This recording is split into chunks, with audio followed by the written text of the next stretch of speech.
we're talking about sexual dysfunction, it is not about men alone.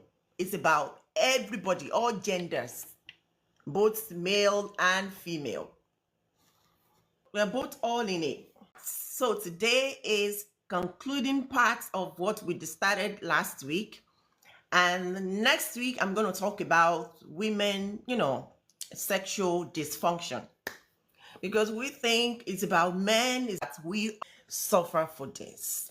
The lack of ejaculation causes prostate cancer. It is not about sex. It's not about how long you stay. It's not about how many times you do it. Even if you go 20 times, as long as you don't ejaculate, if you don't come, you will have prostate cancer. But today we're actually talking about semen retention. What happens if you hold it, if you don't release? Now we have understanding that we have to ejaculate, we have to release, we have to discharge that fluid from our body to prevent cancer. Prostate cancer, I mean. Now, if you don't release, the fluid, if you are unable to release it out, what happens to you? So we're going to unveil a lot of things that happen to men that we think is spiritual. We think somebody somewhere who doesn't even know whether you exist or not is the cause of your problem. Not knowing that it is, earth problem. Something is going on inside of you that you need to see a specialist that deals with this instead of holding somebody responsible for your ignorance. So a lot of people are having, sexual dysfunction, different kind of problem that relate to sexual dysfunction without knowing that this is actually the cause.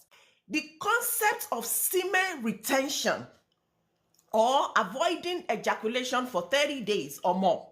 It is a topic of a significant debate with various physiological and psychological effects observed.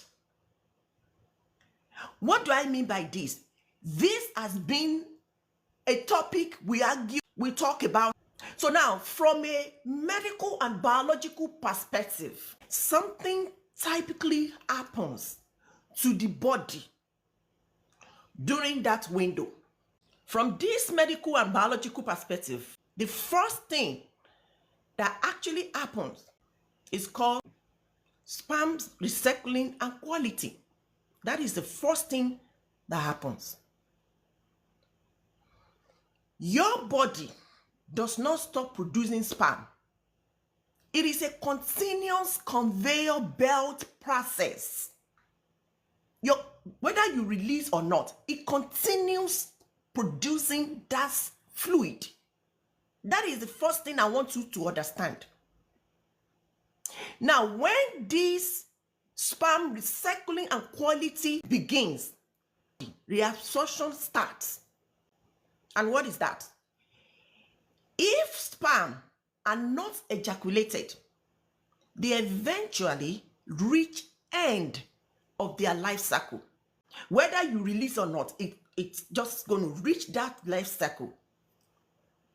This is when the body breaks down those fluid. It breaks them down and reabsorb the nutrients, these proteins and minerals. Your sperm also have protein and minerals. So the body breaks them down and reabsorb the nutrients back into the bloodstream. And when it comes out, that is when sperm quality happens. And the study makes us understand that why abstinence increases when you don't have sex. You stay away from having sex. That is abstinence. When that happens, abstinence increases sperm count, the quantity of how much you have. You increase it. And that can actually decrease sperm motility. Motility is movement. You're just going to decrease it, the movement. and also increase DNA fragmentation after about 10 days. And this happens as old sperm begin to degrade.